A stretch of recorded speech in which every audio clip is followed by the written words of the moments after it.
what's your story? Where are you from? Obviously, you are from Russia. That is a huge country.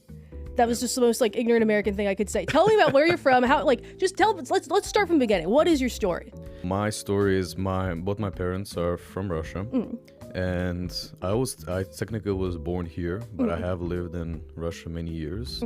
Have attended school there, and before the whole war started, I have tried to visit at least once a year to just see family, see the friends, and explore Moscow, because Moscow is definitely a very beautiful city, especially if you're like in the center, near the center, because there's the first inner circle and there's a second outer circle. So if you're going anywhere around there, is very nice and very clean. But of course, these big cities like Moscow and St. Petersburg don't represent all of Russia. I feel like Moscow and St. Petersburg are more Europeanized. They're very European, and a lot of people make the mistake of saying, oh, this is what Russia is about. That's actually one of the things where I see a lot of creators say, like, oh, I'm moving east, in the east, look, it's so much better.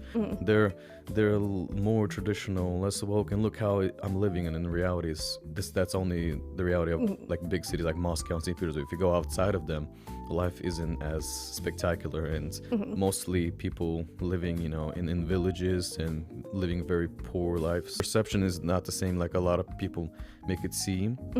But if you do have money and you do live in the city, then of course anywhere it's going to be like that. And the same could be said for America, for example. A lot of people complain about, oh, America, the women, they're so modern, not traditional, they're it's a waste of time, go to other countries where women are more traditional. But then again, if you compare things like Moscow, I've visited a couple times. I've dated there too. Like, if you live in Moscow isn't as traditional as you might think.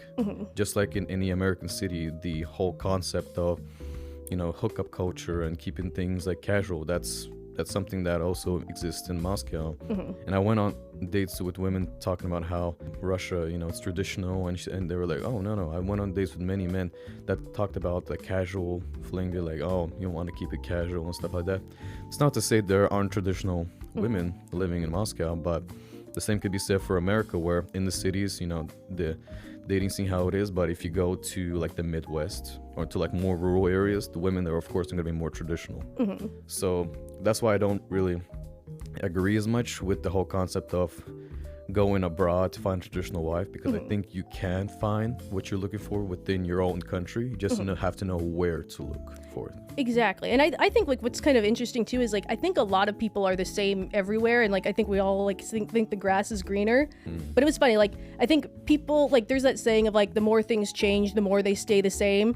Like I saw like the Priscilla like Elvis movie on Friday, and it was funny because like Elvis came in, he's like using the excuses of like, oh, like, sorry, baby, I'm so busy, I'm so tired and stuff, and he's cheating on his wife and stuff. And it's funny because it's almost like the same excuses like you hear nowadays. And it's like, I wonder if like when the Declaration of Independence and stuff like that was being signed, like some guys telling this like colonial woman like, oh, the British are coming, I can't tonight. Like, I feel like it's always been that way. And I think it's funny because when you're on TikTok and you see like kids in other countries, it's like Gen Z is the same everywhere. So I think like if you just give people more options and abundance in any case, like it changes people, regardless of, where you are or, the time period you're in. The passport bros, I think we talked about that before, where they're talking about, oh, let's moving outside America. That's how you find a wife. America is the West. The West is doomed. The West, there's no point in getting married and stuff like that to these women. But then again, like I said, it's knowing where to look for it, because you can definitely go to some other country outside of America, to like a more urban area, and you can still find the same things you find in America. But to be fair, there is definitely more prevalence of like feminism in the West, in like America and stuff, than it is in other countries. But that's not to say that you can't find what you're looking for within the West. It's not as, I guess you can make the argument, it's not as prevalent as it is in other countries, because other countries are more conservative, more traditional than the West. But that's not to say that the West is doomed and you can't find what you're looking for. You can find what you're looking for anywhere, really. I would totally agree with that. Like, I think there's definitely this kind of and I don't know where like the romanticized view of lonely guys maybe aren't having the best time dating in the U.S. Thinking I can just go abroad and there's just gonna be a woman there waiting for me, and it's like like I don't that's not really how it goes. I like my personal take on the whole passport bro like thing that comes up, and I feel like I kind of stick out of it because I am a white woman living in the US. It's kind of like not maybe not my place to chime in, but like my personal take on it is it almost feels like the people that are the men that want to be passport bros so badly, where they're like all the women here like they're not traditional, all of that, who think they can just fly to another country and there's going to be a woman waiting for them to clean their house that like has no life skills. A line of women just waiting. Yeah, like it's like there's a version of guy that like thinks that, and then like at the same time like the group of people that are maybe it's usually women who are like, no, don't be passport bros. You're trying to take advantage of the women that live in these countries who don't know any better. It's like they're almost like two sides of this. It's like the horseshoe theory in politics, where the people on both extremes are basically like agree with the same thing, where they're both calling women in these countries stupid, or they're saying they're not educated, when in reality like traditional is not a synonym for uneducated and things like that. Like women in the Philippines, for example, is a popular passport bro country. They're highly educated. They all speak English, like in all these countries too. Like they speak English, they're very smart, and it's like traditional more means to me when I hear that you grow up learning grandma's family recipe because grandma lives down the street in a way that she might not in America, where people move far away from their families and you don't have that sort of like from the beginning, if that makes sense. Because I have never met a dumb Russian. I've never met a Russian who didn't terrify me. Like whenever I've like worked at a company, it's like there's like 3 analysts, like all the tech companies I've worked at, like 3 or 4 where they like have like Russian last names, and they are like the most like intimidating, strong people ever. They are the greatest cooks ever because they grew up learning grandma's recipes, but like they're very smart. And if someone, I feel like if you're saying like, oh, like all the women in Russia are just demure and stuff, it's like, no, there's some very strong women. Like I would be very intimidated before trying to like date Russian women if I were a dude. I definitely not against passport bros, more so I think I support it, but there are caveats. Yeah. Like I don't support like you said, the American women saying, oh, they're going abroad because they're less educated and like sex tourism, whatever.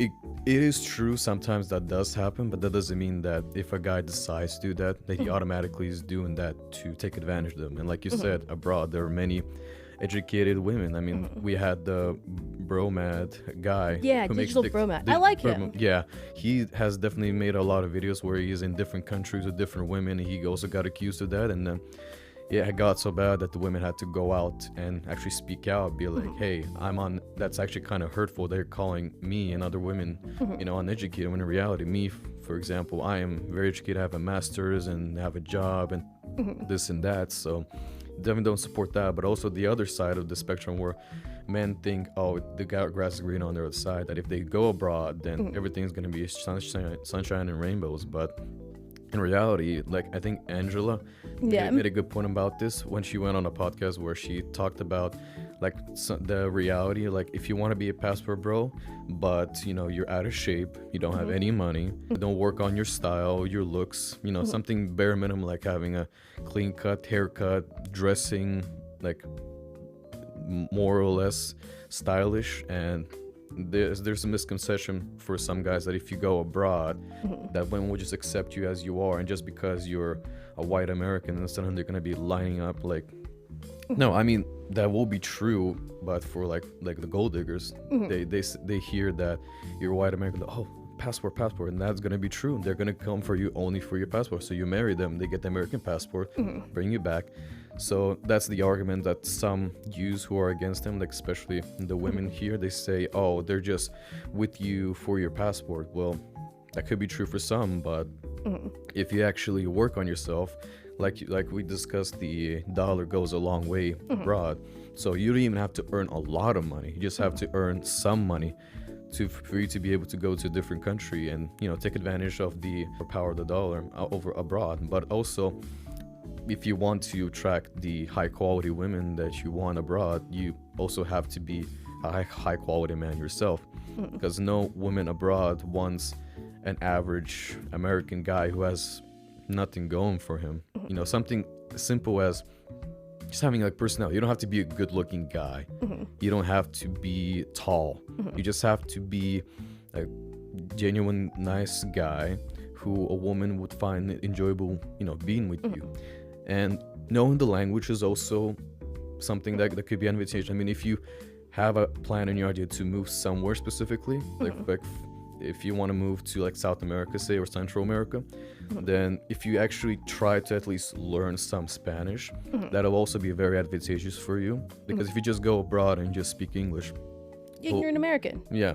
Well, I mean, if you're going abroad and you just speak English, then some women don't speak English. I mean, we do talk about that. There's a lot of women who do speak English abroad, but that's not true for all of them. So if you at least try to make the effort, it could go a long way. To do that, like, you'd have to have immense respect for the cultures you're going to. Make an effort to like learn the language. Like, that's why I do like kind of the digital what the digital bromad does is, first is like, it's not like he went out there like I'm here to find women. He like had a remote job. Like, you can also just tell, like, this is a guy who like, if he were in the US, he would have no problem dating. He'd have a lot of friends. Like, he just seems like a person who's just fun to be around. Like, just seems very likable. And like, I think he hosts like a Beers and Peers, like, learn Spanish happy hour or something when he was like living in Colombia. It's like, it's more around like, hey, I'm here to see the culture, and what do you know, like, the women here are really nice too. And so he's kind of like integrated that in. Like, he didn't go out there saying like, where's my future wife or anything like that. It was, I'm gonna get this cultural experience for me, because I think that's another part of the passport because there's like one side of it where it's like, young guys like going out and seeing the world, like educated guys, who have got work to a point where they've got this remote job. Why not see the world and see what happens? Like, I would advocate that for anyone. Like, get out of your comfort zone, like, live somewhere else. I think that's really cool. Like, I have a younger brother who's a senior in college, and if he were to do something like that, like, I would think that was really cool. Like, yeah, go live in another country for a year and learn the language, like, learn another culture. I think that's like a really cool thing to do. Learning about the culture is definitely important. Being respectful about the people in the culture where you decide you want to live, or you're living like if you're doing a remote job and you're living abroad, it's definitely important to not perpetuate the stereotype of an American, loud, disrespectful, not respecting the culture, not even trying to learn the language.